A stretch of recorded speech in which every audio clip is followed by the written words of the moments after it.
All right, let's pray. God in heaven, we thank you for this evening. We thank you for the chance just to gather together again and look at your word, Lord, and just explore the wonder of how you have been at work through the lives of millions and millions, billions of uh, people throughout human history, Lord, and just the consistency with which you've interacted with each and every one of them. And we just praise you and thank you for that. And we just commit our time now to you in Jesus' name. Amen. All right, let's dive in here. So a couple of weeks ago, we looked at some things with regard to God's creation related to the stars and just kind of the scale of the universe. But I ran across a picture this week of a hummingbird, and I thought, it'd be pretty cool just to look at some of the realities of, again, God's amazing creation just in this one small, tiny little component of the scope of God's creation. And again, just keeping in mind that these birds are so tiny. And if you think back to that picture that we had of the blue dot that was Earth taken from out around Neptune in distance, and then, as you scale down and these tiny, tiny birds. So we're just going to walk through these real quick by way of just kind of starting and hopefully just kind of reigniting in our minds just a level of praise to the Lord for his incredible design. And so here we go. First thing, hummingbirds. They exist only in the Americas, which I actually have questions about because we have some kind of a hovering bird over in Indonesia that I've seen. And I guess maybe technically it's not a hummingbird, or maybe they just haven't discovered that one yet. I don't know. But according to the interwebs, they exist only in the Americas. There's 363 known species of hummingbirds. So they're very prolific in terms of just the variety of them. They are the smallest birds on Earth, with the bee hummingbird being the very smallest, weighing only 2 grams, which is less than a penny in total weight. So pretty remarkable there. Their body temperature when they're awake is around 104 degrees.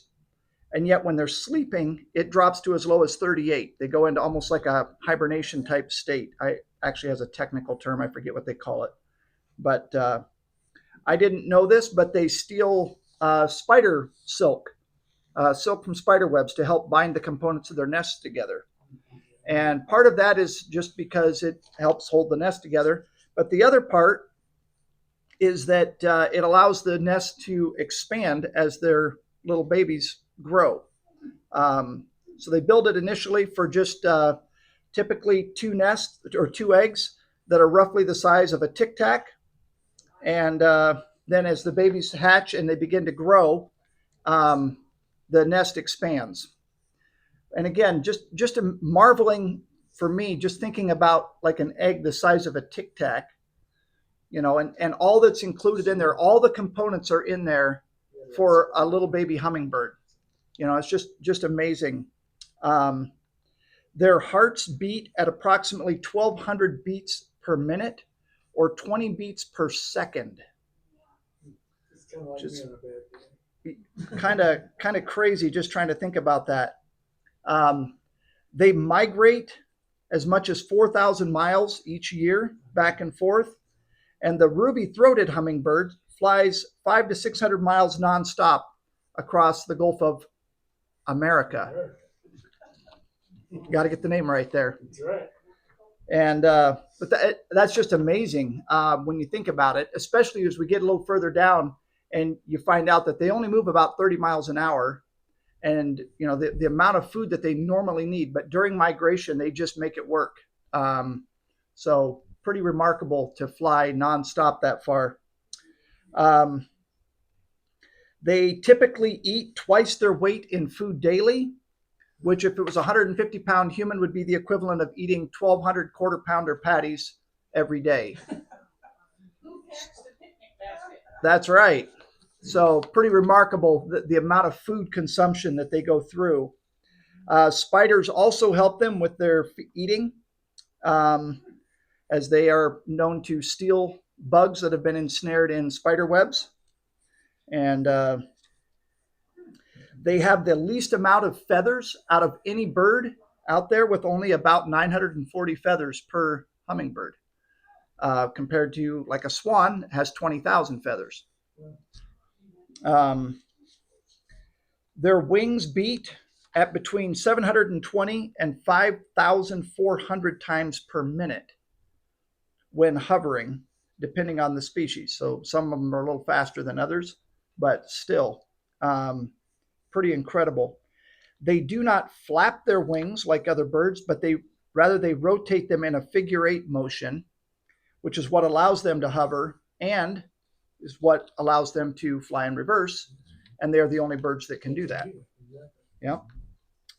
They can travel at speeds of up to 33 miles an hour, which again, if you think about a 500-mile flight at 30 miles an hour, that's a lot of hours of just steady flying over water for a little tiny hummingbird.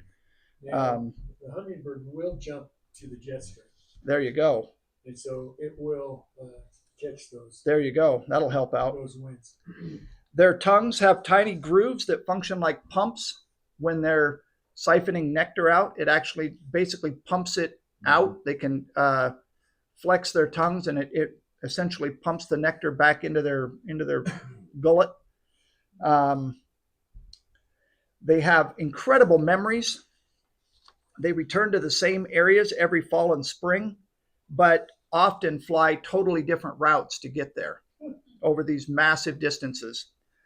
They also remember which flowers they have visited and how long ago it was that they visited those flowers.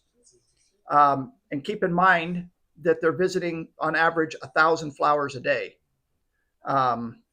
So that way they're not wasting their time. They know if the flower's already been depleted of nectar and not to go back to it until it's had a chance to fill up again. They have the most diverse range of colors of any family of birds that exists out there. And their brains make up over 4% of their body weight, which is the most of any bird in the bird group. No other bird has a brain that big by comparison, right? Looking at, got the term bird brain. I think so. Yes, I think that's where we got the term bird brain. So, they're just kind of an incredible, one little tiny species of bird, and yet, we just find ourselves kind of mind blown at these little things, watching them when they're around, or just reading these few statistics about them. And yet it's just one of literally millions of different species that God included in his creation. So anyway, I thought that was just kind of a fun way to start off this evening. Okay, so last time we were together, we talked about a little bit about Abraham, and now we're looking forward to the subsequent generations, Isaac, Jacob, and Joseph. And so by way of a quick review, we have Abram. He was called from Ur to an unknown destination, right? God said, hey, pack it up, hit the road. I'll let you know when you get there. Which he did. They made it to Canaan, separated from Lot. And at that point, God reiterates again to Abram this promise that he had already previously made, that he was going to make him into a great nation and bless those who bless him, curse those who curse him, that all the nations of the earth would be blessed through his descendants. They still didn't have a child. And in light of God's promise, they figured maybe they should try to come up with a plan for that. So they concocted their own solution, which produced Ishmael. Was not God's design. God rejected that. We talked about God's judgment on Sodom and Gomorrah and the fact that God exempted the righteous people from that judgment. He specifically withdrew Lot and his family from Sodom before he dropped fire on it. Now, they did have to obey and be part of that in terms of obeying, which, of course, as we know, Lot's wife started out a little bit obeying and then turned around when she shouldn't have, and there she sits till today somewhere. Isaac was born to his mother at 90 and his father at 100 years old. And obviously, just purely a God thing. It's evident that God clearly waited until it was going to be absolutely obvious to everyone that Isaac was God's design. He's a byproduct of this promise that God had made, not just the course of a child born in the course of natural events. So, and again, we concluded last week with God testing Abraham's faith through asking Abraham to sacrifice Isaac. We got all the way to him grabbing the knife, and God provides this substitute, a ram that was suddenly there, caught in the thicket by its horns. So that's kind of where we left off last week. And just basically, by way of kind of introing where we're going through the next generations tonight, he chose Abraham to start a new nation of people that he was going to use to bless all the nations of the world. Abraham's life was full of tests of faith from the time God called him to go to, I don't know where, I'm just going to obey and go, right?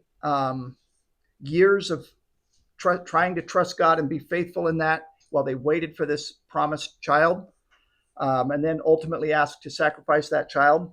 It was also filled with reiterated promises. Along the way, God didn't just make one promise and then wait 40 years and leave him kind of abandoned on his own.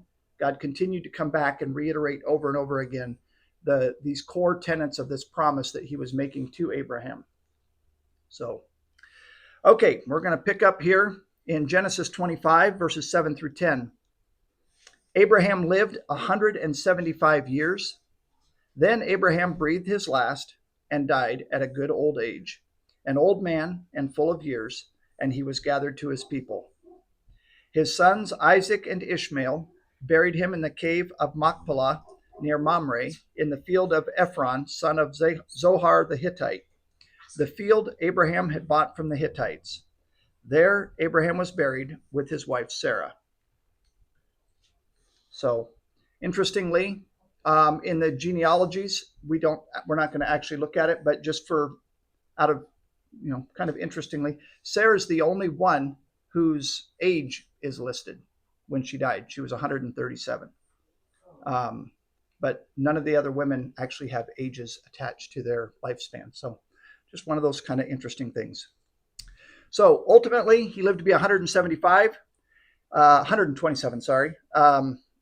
her life. He died approximately 40 years after Sarah, who died at 127 years of age. And so we're going to be looking now at the next few generations, jumping in with the first one, which is their son Isaac. So Genesis 25, 19 to 20 says, "This is the account of the family line of Abraham's son Isaac.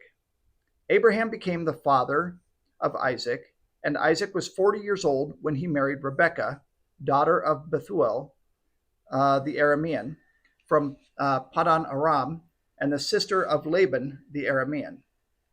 So Isaac's 40 when he gets married. And we find here, as we look forward in these next verses, that Isaac and Rebekah also, like his parents, had difficulty having children. So Genesis 25, 21 to 23 says, "Isaac prayed to the Lord on behalf of his wife because she was childless, and the Lord answered his prayer, and his wife Rebekah became pregnant. The babies jostled each other within her, and she said, 'Why is this happening to me?'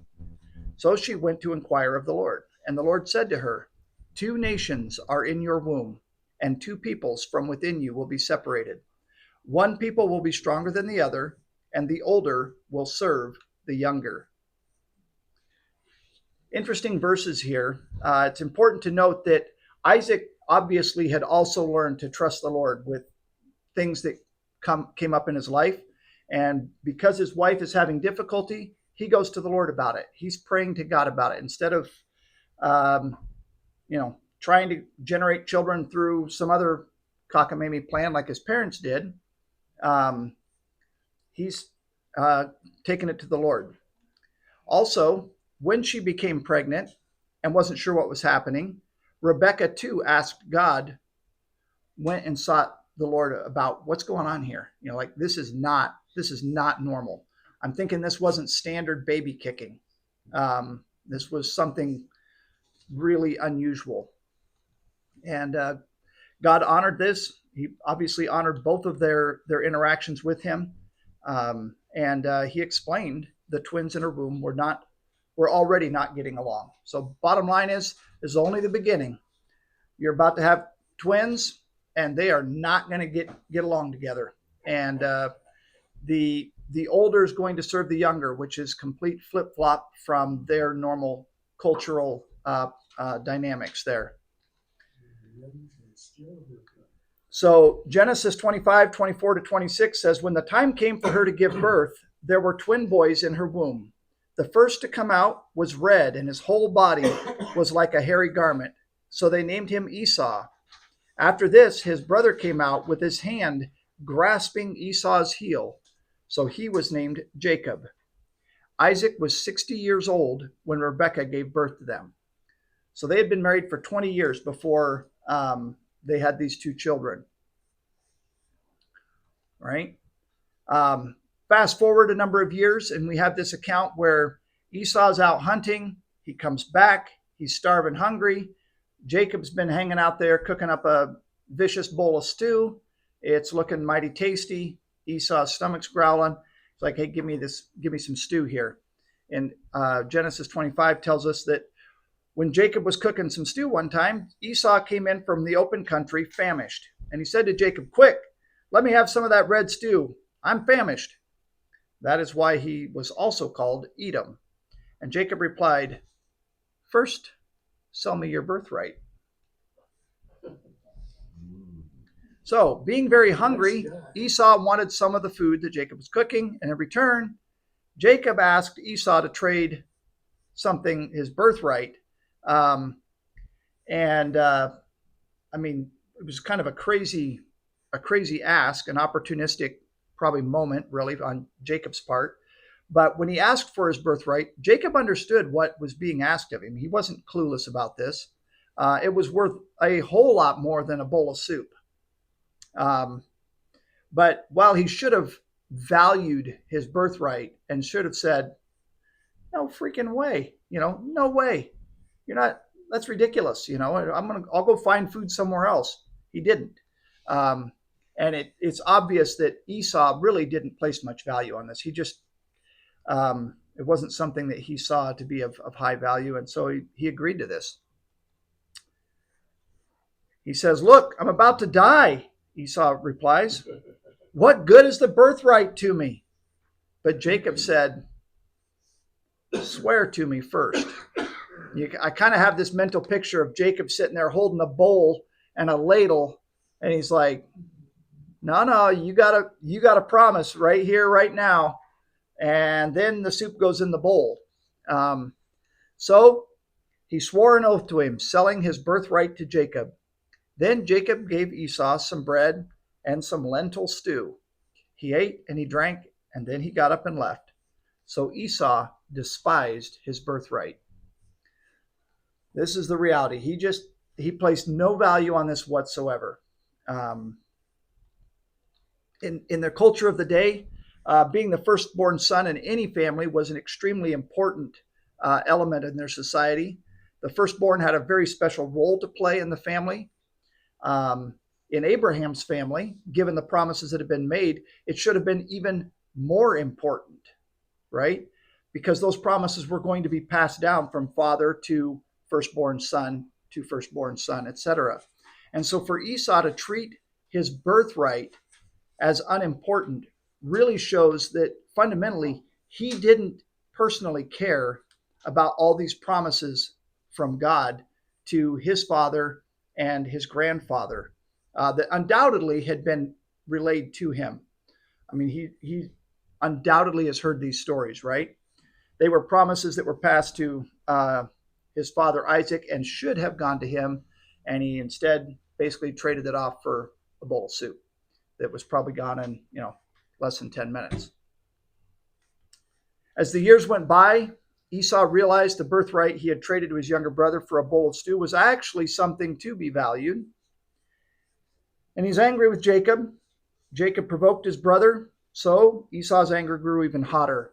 And finally, Esau decided that he was going to kill his brother, and Jacob ran away. So we're fast forwarding with this slide here through the whole kind of complicated story of the trickery that went on, because otherwise that's what we'll spend our whole evening talking about. So we're just kind of fast forwarding through that, the deception on Jacob's part of his father and how his mother was involved in all of that. I'm pretty sure everyone here is familiar with this story, but we're just going to kind of skip through to Jacob arriving in Haran, and fleeing from his brother Esau. Okay. As he's fleeing, God sent him a dream one night because he had a message for him, Jacob. And it says, Jacob left Beersheba and set out for Haran. When he reached a certain place, he stopped for the night because the sun had set. Taking one of the stones there, he put it under his head and lay down to sleep. He had a dream in which he saw a stairway resting on the earth with its top reaching to heaven, and the angels of God were ascending and descending on it. There above it stood the Lord, and he said, I am the Lord, the God of your father Abraham and the God of Isaac. I will give you and your descendants the land on which you are lying. Your descendants will be like the dust of the earth, and you will spread out to the west and to the east and to the north and to the south. All the peoples on earth will be blessed through you and your offspring. I am with you and will watch over you wherever you go, and I will bring you back to this land. I will not leave you until I have done what I have promised you. So this is another reiteration of basically the promises that God originally made to Abraham. He wanted Jacob to know that he still planned to fulfill those promises. So Jacob has heard this from his dad. He's heard it probably from his grandfather. He knows the stories, and now here he is by himself on the run. He's out in the boonies, sleeping on a rock, and God appears to him and says, "Those promises, they're true for you too. Like I'm communicating them directly to you in person." And just affirming again. So for Jacob now, he knows God made this promise repeatedly to his grandfather. He knows that he made this promise to his father Isaac, and now here's God again talking to him directly, and so pretty remarkable, really. When he arrived in Haran, he met a girl named Rachel. He wanted to marry her, but her father, being a tricky fellow himself, tricked him into marrying Rachel's older sister, Leah. When he eventually did get to marry Rachel, she was unable to have children. So to please Jacob, they both gave their slave girls to Jacob to have children through them, just as Sarah had given Hagar to Abraham. Right? So we got a tangled family here already starting off, right? Like he started off, he's interested in marrying Rachel. He ends up with Leah, then he gets Rachel. Both these ladies are like, you know what? We want kids. So here, have a couple extra ladies. So now there's 4 different women. And eventually Rachel does have her own children. So you end up with kids descending from Jacob. He's got all these kids descended from 4 different mothers. The 2 children that he had through Rachel were his absolute favorites. These children represented the promise of God to build Abraham's family, and we see God keeping his word, and here are all the names of them. So in Genesis 35, where they're all listed out here in verses 23 to 26, the sons of Leah, Reuben, the firstborn of Jacob, Simeon, Levi, Judah, Issachar, and Zebulun. The sons of Rachel, Joseph and Benjamin. The sons of Rachel's servant Bilhah, Dan and Naphtali. The sons of Leah's servant Zilpah, Gad and Asher. These were the sons of Jacob who were born to him in Padan Aram. He ends up with 12 of these sons. I don't know, the Bible doesn't tell us, but presumably there were daughters in there as well, but 12 sons. So first of all, we'll get back to this in a little bit, but Joseph and Benjamin, who were the sons of Rachel and Jacob, they were his favorites. And eventually, years go by, and they move back to the land of Canaan from where they had been, where he met and married Rachel and Leah, and all of this developed in Haran. And they've now moved back to Canaan. It's around this time that God changes Jacob's name to Israel. And it's kind of interesting that he does that, and yet going forward, we continue to see in the Bible that he's sometimes referenced as Jacob and sometimes referenced as Israel. And we see that all the way through Scripture. Abraham, Isaac, and Jacob, it commonly referred to that way when, in fact, God had actually changed his name to Israel. So it is one and the same person, but so because Joseph was the oldest son from his wife Rachel, he loved Joseph the most of all. And this caused some problems because Joseph is not the oldest. And yet it's very obvious dad's playing favorites, which we find out about here. It says in Genesis 37, 3 and 4, now Israel loved Joseph more than any of his other sons, because he had been born to him in his old age, and he made an ornate robe for him. When his brothers saw that their father loved him more than any of them, they hated him and could not speak a kind word to him. So he's already probably been playing favorites with Joseph prior to this, and this was kind of the proverbial straw that broke the camel's back. And the rest of his brothers basically had nothing left to say at all that was nice to Joseph going forward from here. Because their father preferred him and gave special gifts to him, they're jealous of him. They can't stand him. And they probably foresaw or anticipated or imagined and talked about it, the idea that Jacob or Israel might actually give the birthright over to Joseph, even though he definitely was not the oldest. Situation gets a lot worse when God starts communicating directly with Joseph through dreams, right? In Genesis 37, it says Joseph had a dream, and when he told it to his brothers, they hated him all the more. He said to them, listen to this dream I had. We were binding sheaves of grain out in the field when suddenly my sheaf rose and stood upright, while your sheaves gathered around mine and bowed down to it.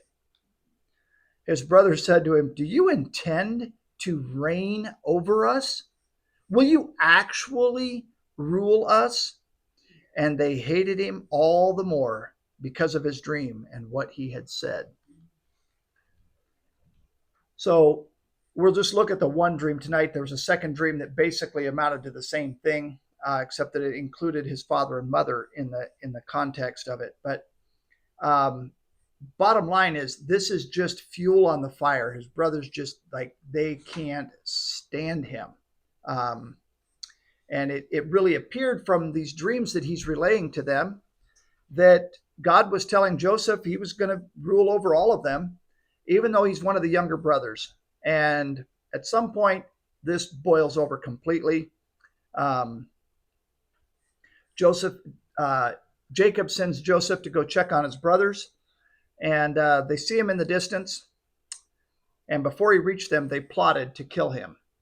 So they're well out away from home. If you ever look on a map, look it up online. It's quite a distance where these guys were away from. It wasn't like they were just out in a field. They were days walks away with the herds.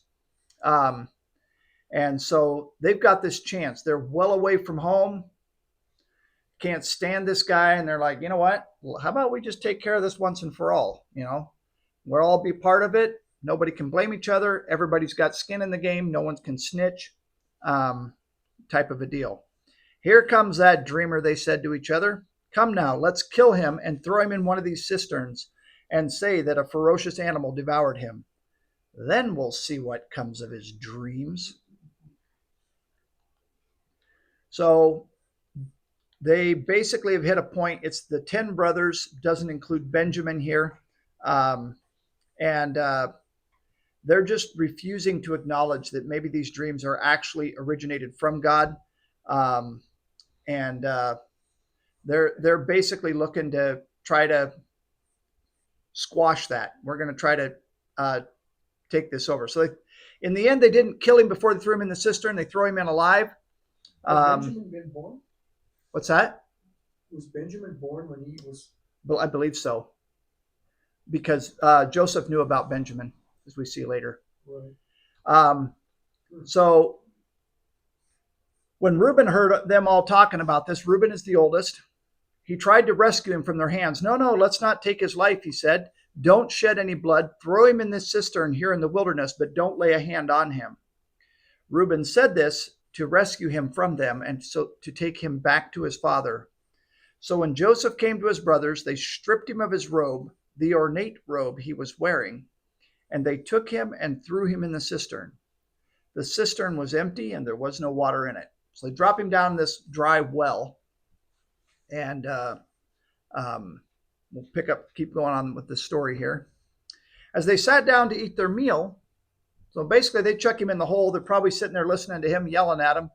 And I in my mind, imagining them sitting around kind of laughing and, joking about all of this. And, let's sit down and eat.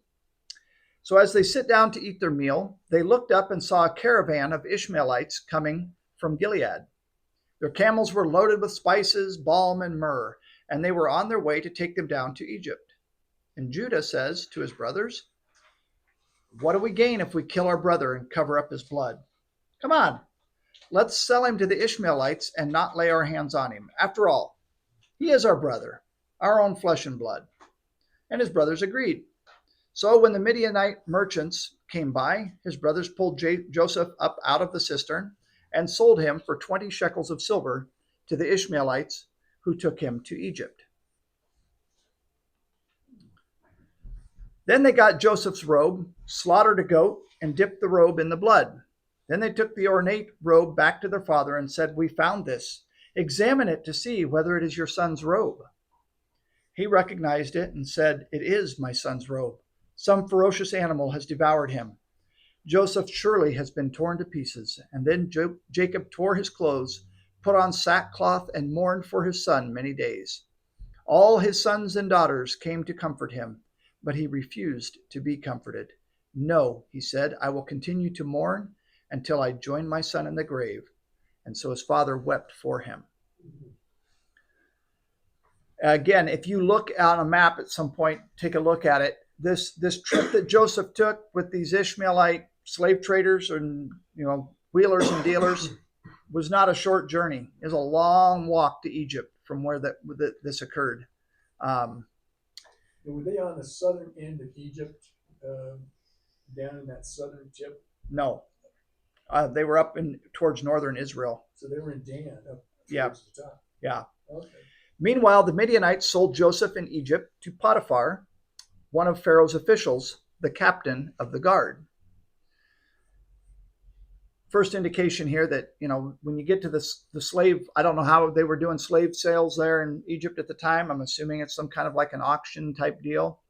But, again, we see the odds of all the people that were there to, shopping for some free labor, that this guy is the guy that buys him is pretty remarkable.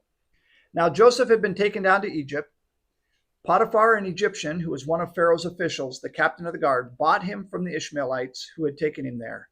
And the Lord was with Joseph so that he prospered and he lived in the house of his Egyptian master. When his master saw that the Lord was with him, and that the Lord gave him success in everything he did, Joseph found favor in his eyes and became his attendant. And Potiphar put him in charge of his household, and he entrusted to his care everything Potiphar had, both in the house and in the field. So Potiphar left everything he had in Joseph's care, with Joseph in charge, and he did not concern himself with anything except the food that he ate. We don't have it's kind of hard to know what the time frame was here, but just based on the larger time frame of Joseph's life, this happened relatively quickly. This wasn't something that took place over 20 years where he's gradually, it seems that Potiphar was pretty quick to recognize the faithfulness of this young guy and the trustworthiness, and he's obviously a well-to-do fellow, and he eventually just says, you know what? You take care of all of it. I'll just decide if I want to eat, chicken or steak tonight. And other than that, you deal with everything else. So pretty remarkable. So even though he'd been hated by his brothers, sold as a slave in Egypt, what we see here is God had not abandoned him at all. God was with him, helped him to gain favor with this guy, Potiphar, that he was faithful and working hard, being disciplined. All of these things is indicative that he was continuing to follow God. He had not just folded and turned into a bitter, crabby, self-centered, woe is me type person.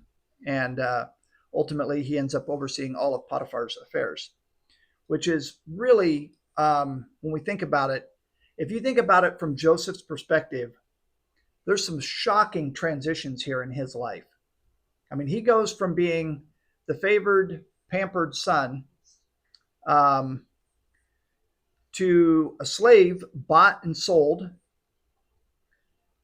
You can only imagine, if you put yourself in his shoes, what he's imagining his future is going to look like in Egypt. It cannot be a glamorous future, right?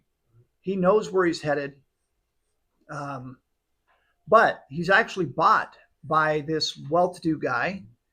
And we don't know exactly what the time frame was, but he ends up actually living in Potiphar's house. I'm assuming most of the slaves did not, since the Bible makes that distinction. And this new owner of his is taking notice of things and just keeps promoting him onward and upward.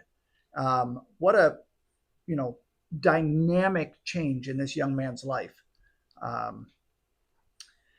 So basically, it's important to note here that around this time is when the descendants of Jacob, whose name had been changed to Israel, began to refer to themselves as Israelites, and we begin to find them recorded in the Bible as being such. They were sometimes referred to as Hebrews, and in all likelihood, the Egyptians would have still called him that. They're far enough removed from Jacob and the family that's happening up there. They just would have thought of him as being a Hebrew from over yonder. Pick up in Genesis 39. It says, now Joseph was well built and handsome, and after a while, his master's wife took notice of Joseph and said, come to bed with me. But he refused. With me in charge, he told her, my master does not concern himself with anything in the house. Everything he owns, he has entrusted to my care. No one is greater in this house than I am. My master has withheld nothing from me except you, because you are his wife. How then could I do such a wicked thing and sin against God? And though she spoke to Joseph day after day, he refused to go to bed with her or even be with her. One day he went into the house to attend to his duties, and none of the household servants was inside. She caught him by his cloak and said, come to bed with me. But he left his cloak in her hand and ran out of the house. So again, in this little segment of Joseph's life, it's important to see here that he's conscientious of both his master on earth, which is Potiphar, and the wrong it would be to him and his master in heaven. Both had expectations of him that he was well aware of, and he wasn't going to disregard either of them. And bottom line is, he is faithfully bearing the image of God with honor, because he's referencing that even in his response to her. How could I sin against God? It isn't just fear of what would happen to him or fear of the wrath of his master or wronging his master, but he clearly references God here. When she saw that he had left his cloak in her hand and had run out of the house, she called her household servants and said, "Look, this Hebrew has been brought to us to make sport of us. He came in here to sleep with me, but I screamed. When he heard me scream for help, he left his cloak beside me and ran out of the house, and she kept his cloak beside her until his master came home." Then she told him this story. "That Hebrew slave you brought us came to me to make sport of me, but as soon as I screamed for help, he left his cloak beside me and ran out of the house." When his master heard the story his wife told him, saying, "This is how your slave treated me," he burned with anger. And Joseph's master took him and put him in prison, the place where the king's prisoners were confined. So basically, we've got Potiphar's wife, who's upset with Joseph because he chose to do right and not sin with her. And so she takes revenge by falsely accusing him.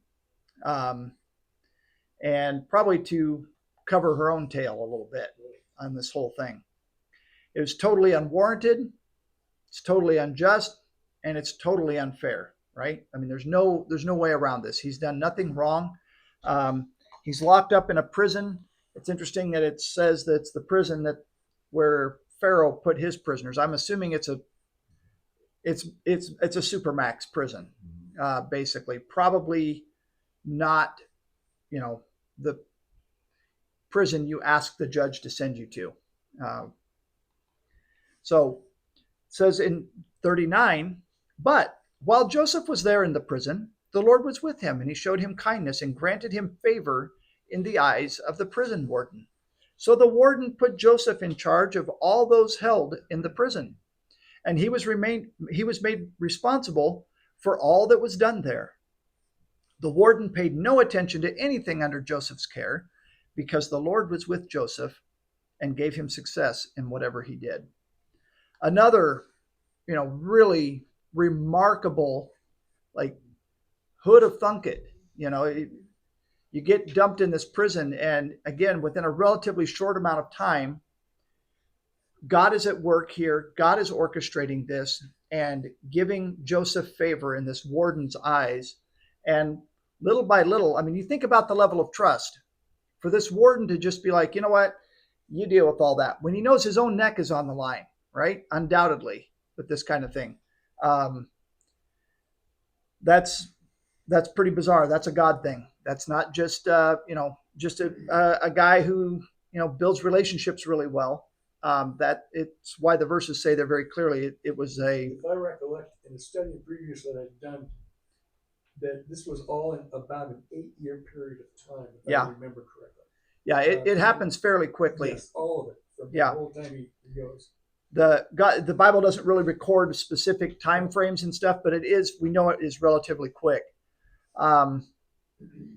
So again, he's faithful. He has every reason to just turtle up in the fetal position in this prison when he gets dumped in there, and basically just be miserable and whine and complain. He's done everything right and good and all this, and he's been accused of this, and now he's dumped in prison for nothing. And yet he does not, obviously, and ultimately he ends up overseeing the prison. So while he's there, 2 of Pharaoh's servants, we've got the cupbearer and the butler, were also sent to prison, and Joseph met them both. He's overseeing all the prisoners. Undoubtedly, he's interacting with different ones. And one night, God gave dreams to both servants.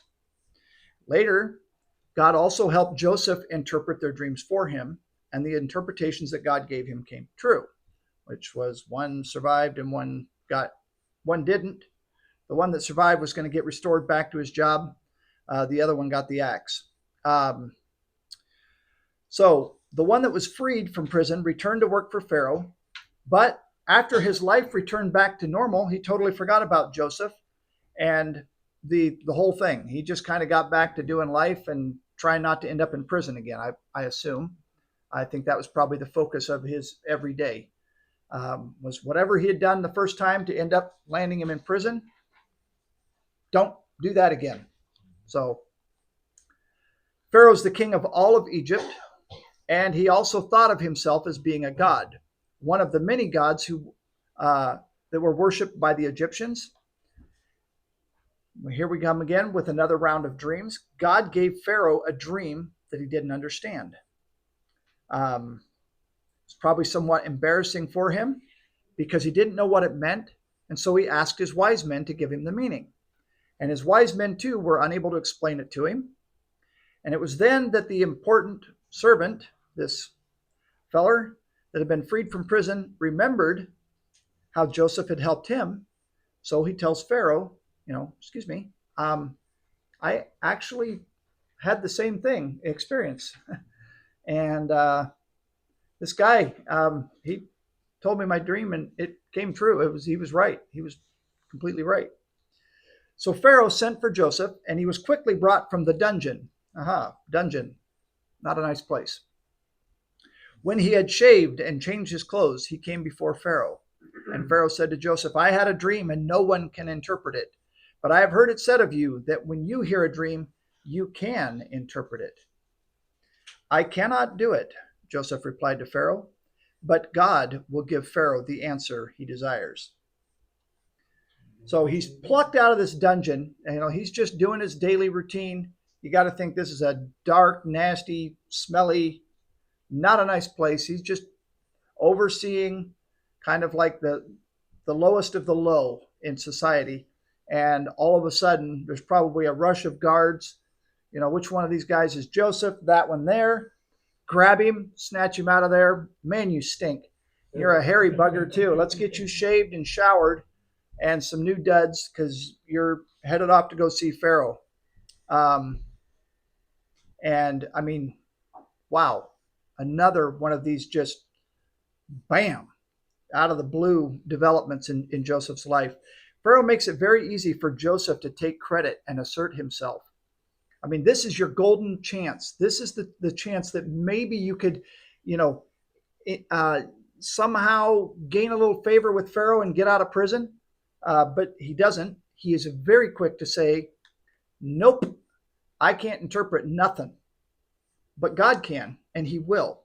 And again, in this statement, we see him exercising true godly dependence on the Lord.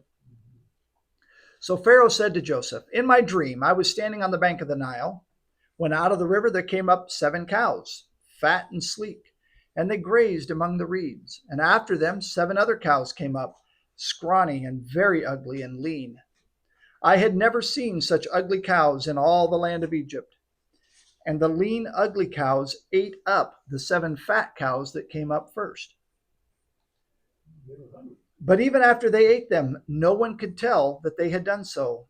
They looked just as ugly as before. Then I woke up. In my dream, I also saw 7 heads of grain, full and good, growing up on a single stalk.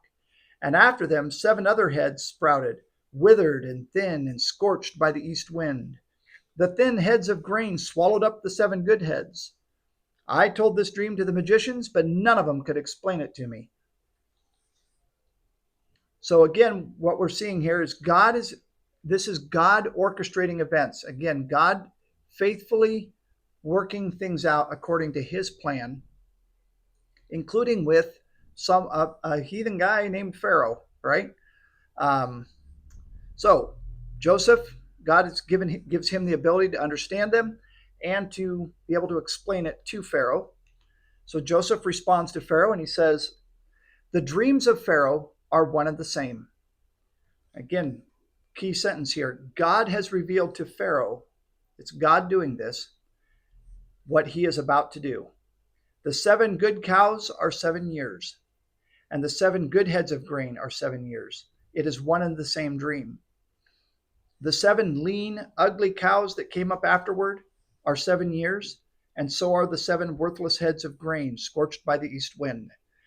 They are 7 years of famine. It is just as I said to Pharaoh. God has shown Pharaoh what he is about to do. 7 years of great abundance are coming throughout the land of Egypt, but 7 years of famine will follow them. Then all the abundance in Egypt will be forgotten, and the famine will ravage the land. The abundance in the land will not be remembered, because the famine that follows will be so severe. The reason the dream was given to Pharaoh in 2 forms is that the matter has been firmly decided by God, and God will do it soon. And now, let Pharaoh look for a discerning and wise man and put him in charge of the land of Egypt.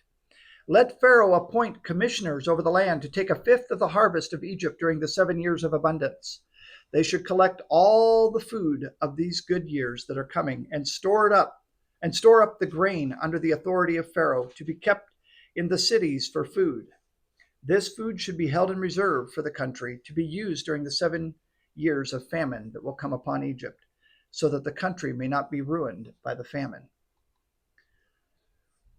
So it's interesting here. Again, we see several points in these verses where Joseph is inserting, this is God doing this. God is interpreting your dream. God has gave you the dream. He's given me the ability to explain it to you. God is about to do something here. It's God, God, God. Joseph is nowhere in the picture.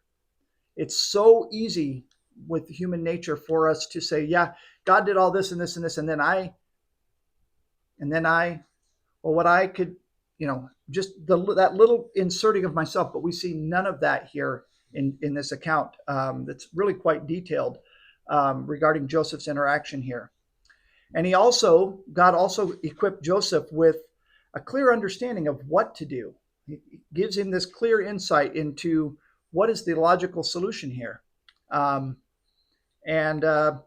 So he explains it, and then he just launches straight into it. So here's what you need to do.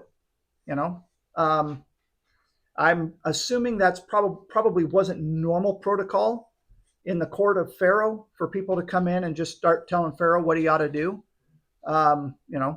This probably ill-advised, just in general. But just as God had helped the prison warden and Potiphar to see in Joseph something, God allowed Pharaoh also to see that he was honored by the Lord. And so he ends up making Joseph this. It's like he basically looks around and is like, well, is there anybody? I've already talked to all the wise people in Egypt, and none of them could explain any of this, and this guy could. So, Tag, you're it. Go do what you said you were going to do. So he made him second in command over his entire kingdom, and made him responsible to prepare for the famine. So he collects the food during the years when they had good crops, stores it away, and when the years of famine came, they had plenty to eat. I got a couple of spelling errors in there. Sherry, can you take note of that?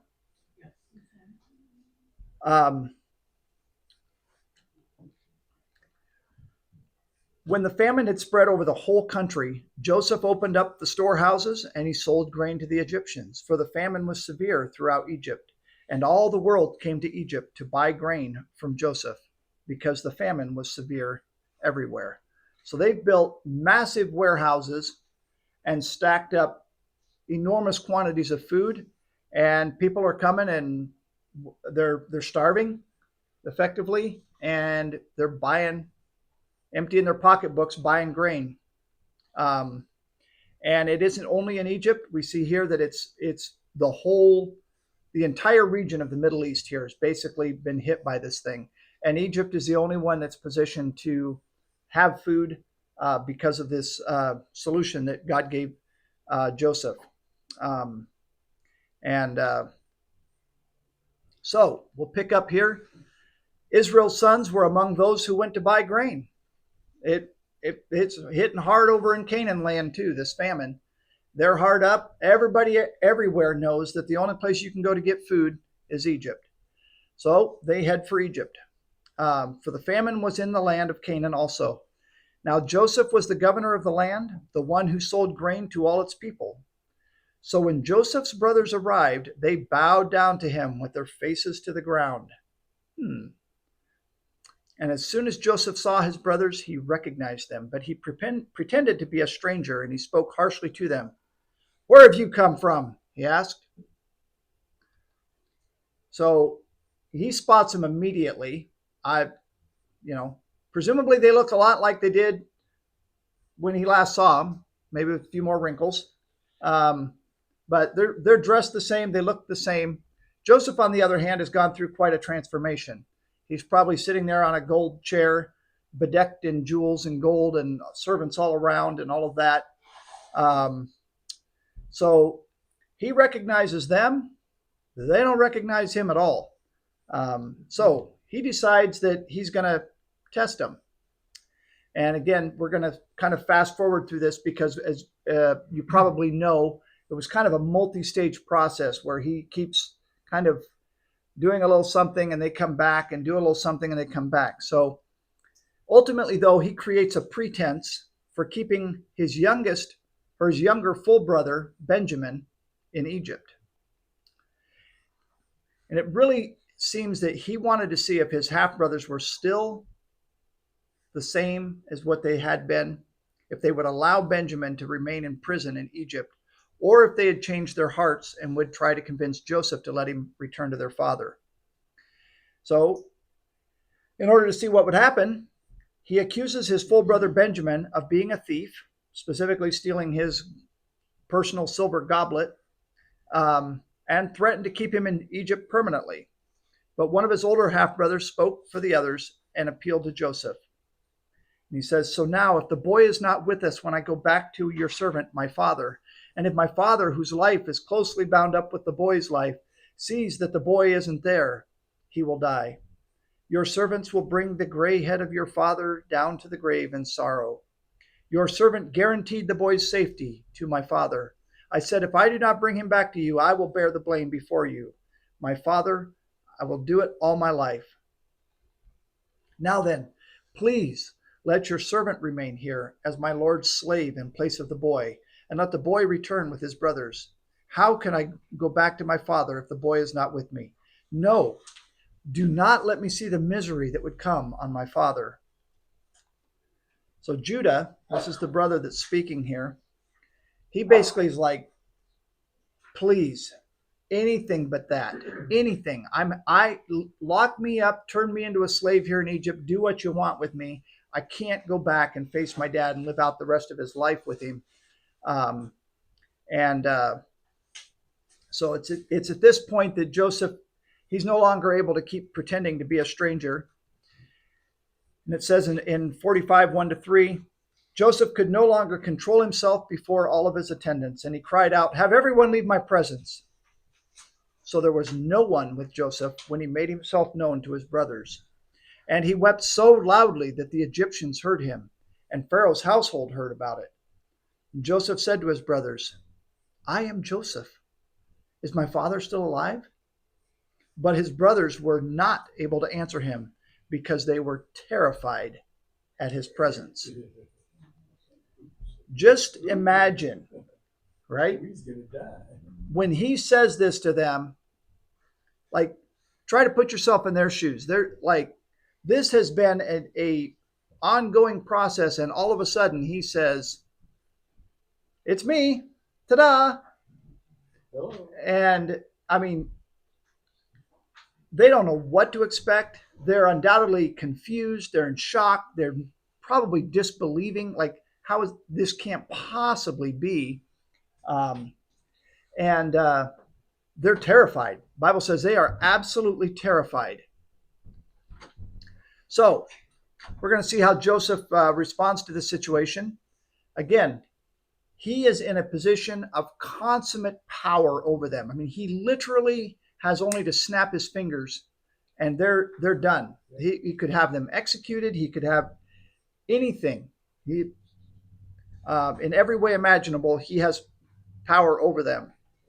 Then Joseph said to his brothers, so they're just sitting there. He's already asked them a question or two, and there's, you got 11 guys there, and ain't nobody got a word to say. They're struck dumb. Come close to me. And when they had done so, he said, I am your brother Joseph, the one you sold into Egypt. And now do not be distressed, and do not be angry with yourselves for selling me here, because it was to save lives that God sent me ahead of you. For 2 years now there has been a famine in the land, and for the next 5 years there will be no plowing and reaping. But God sent me ahead of you, to preserve for you a remnant on earth, and to save your lives by a great deliverance. So then it was not you who sent me here, but God. He made me father to Pharaoh, lord of his entire household, and ruler of all of Egypt. What a remarkable, really remarkable statement there of just humility, a recognition that, again, here he sits day in and day out with absolute power, absolute authority over everyone. And what do they say about power corrupting and absolute power and all of that? And yet you see in Joseph this humility that is there, where he's, again, just coming back to the fundamentals. You sold me, but it wasn't really you that sent me to Egypt. It was God. This was God's doing. God, he's able to see he's maintained, in spite of all of this fame and fortune and all the luxuries of his life at this point, he's maintained a godly perspective on all that has transpired, and he's seeing that it's God's handiwork all the way through, from the day he arrived in Egypt and was sold and imprisoned and all of these things. He recognizes God's fingerprints all over this, and he represents this to his brothers. So again, instead of exacting revenge or punishing them, he's gracious with them, and he highlights for them that no, God is the one that has been in consummate control of all of this. Don't start arguing among yourselves. Don't start fighting. I think he kind of knows a little bit about his siblings here, and he recognized that God sent him there. It wasn't all easy. It wasn't all pleasant. It wasn't all grand. He didn't just arrive in Egypt and get plopped on a throne. God had sent him there to suffer and to save his family, even though they had rejected him and made him suffer, right? He had this healthy and godly perspective. It was a perspective that had been forged in the fires of adversity and hardship. He clearly believes this. He's articulating it without any question. And he could see this is God's doing. And he recognized that God was the one that had turned his suffering into something really special for him, for his family, for the people of Egypt, for everybody around, everyone. So just really, really pretty remarkable account here of someone who's clearly has their heart aligned with the Lord on a consistent basis. But there's still 5 more years of famine ahead of him. So Joseph tells his brothers to go home and invite his father to bring all of their families, all of their animals to Egypt, where he could provide for them through the course of the famine. Now, again, remember back, he starts howling and crying when he reveals himself to his brothers, and everyone's hearing about this. So news trickles back, because this is number 2, and like, oh my goodness, you got to think what all of his servants are wondering outside, like, what in the world is going on in there? So when Pharaoh heard that Joseph's family would be coming to Egypt, he offered them land where they could live together as a family. And Pharaoh said to Joseph, tell your brothers, do this, load your animals and return to the land of Canaan and bring your father and your families back to me. I will give you the best of the land of Egypt, and you can enjoy the fat of the land. You are also directed to tell them, do this, take some carts from Egypt for your children and your wives, and get your father and come. So, again, really incredible that Pharaoh here he doesn't really know anything about them. He just knows that, I don't know what relationship personally he and Joseph really had, but he clearly deeply values this guy. And now he's discovered his family. Um, and meanwhile, you got Jacob back in Canaan. He's got no idea what's going on. And so the brothers, they take off. Pharaoh sends carts along with them, wagons, so that they don't have to walk. They can bring everything. They don't have to, jettison the stuff that they can't carry and all of that type of thing. Um, and they're on their way back. You can imagine this merry caravan of, and I can only imagine the conversations that are happening along the way. Like they're undoubtedly, I can, in my mind, I imagine them every time they stop, just devolving into this conversation of how in the world did this happen? Like what? You know what the odds are of this? I'm going to buy a lottery ticket.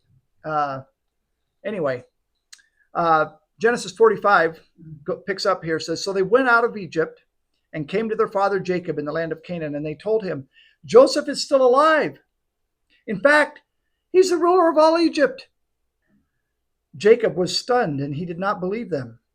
But when they told him everything Joseph had said to them, and when he saw the carts Joseph had sent to carry him back, the spirit of their father Jacob revived, and Israel said, I'm convinced. My son Joseph is still alive. I will go and see him before I die. So again, just imagine.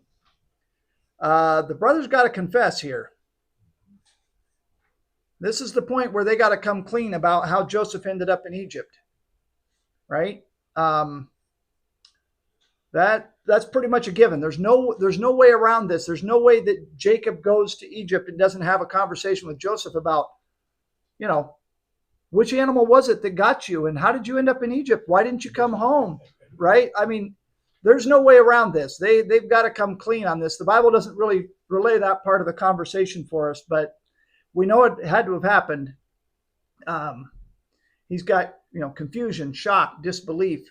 And though it's hard for him to believe, he was prepared and eager to go to Egypt to see Joseph again.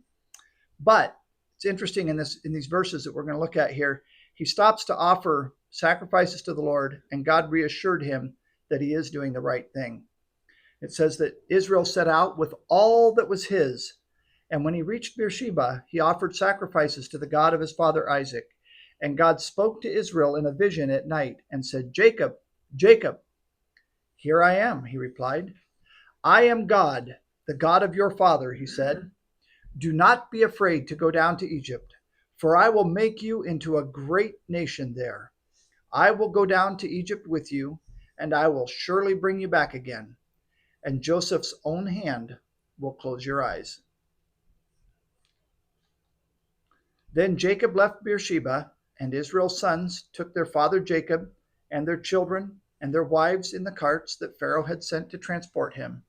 So Jacob and all his offspring went to Egypt, taking with them their livestock and the possessions they had acquired in Canaan. Jacob brought with him to Egypt his sons and grandsons and his daughters and his granddaughters, all of his offspring.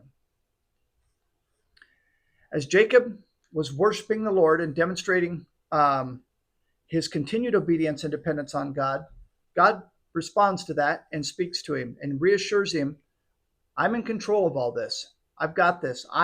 This is me, the one that spoke to your father, made these promises that you're fully aware of. And he clarifies for him that the time in Egypt would be temporary. He's going to eventually bring this family that will by then be a great nation back to the land of Canaan, right? And of course, he confirms for him that he is going to see his son Joseph. This is God himself affirming to Jacob at this point that no, your own son Joseph is going to be the one that closes your eyes when you reach the end of the road. Now Jacob sent Judah ahead of him to Joseph to get directions to Goshen. When they arrived in the region of Goshen, Joseph had his chariot made ready, and he went to Goshen to meet his father Israel. As soon as Joseph appeared before him, he threw his arms around his father and wept for a long time. And Israel said to Joseph, Now I am ready to die, since I have seen for myself that you are still alive. He's reunited with his father. He gives basically, by virtue of the proclamation issued by Pharaoh, the very best land in Egypt. It's in the Nile Delta there. It's well watered. There's grass everywhere. Of course, these guys have come out of years of famine and desert, and all of a sudden they just arrive in this land of plenty. They have got a lot of cattle and critters. Joseph is there providing food for them through all the years of this famine, and even though they're just visitors there, God is the one that has orchestrated all of these events, and He knows it's only a temporary thing, and that He is going to bring them back to the land of Canaan. So that's where we're going to kind of leave things off here, and next week we'll get into their stint of time, this descendants of Jacob in the land of Egypt. So why don't we close in prayer real quick, and then we can chit chat a little bit about some of this. Could you also pray for Mark for surgery? Yeah. God in heaven, we thank you for this time we've had here tonight, Lord, and just looking again at your faithfulness, Lord. We thank you for this incredible account of the life of Joseph in your word. Lord, someone who encountered so much seeming unfairness and mistreatment and unjust things, and yet, Lord, we see all through this account your faithfulness to him and your hand at work in his life and shaping him and molding him, Lord, and his continued faithful dependence on you, Lord. Just pray that you just use these truths and this story just to challenge our own hearts, Lord, in how we look to you and depend on you. Lord, tonight we do just want to pray for Mark as he prepares for the surgery tomorrow. Just pray that you grant him good rest this evening, and pray that you the same for his doctors, and Lord, just that you would give them wisdom and just tremendous skill tomorrow. And we just commit them to you and the remainder of our evening as well. We pray all these things now in your name. Amen.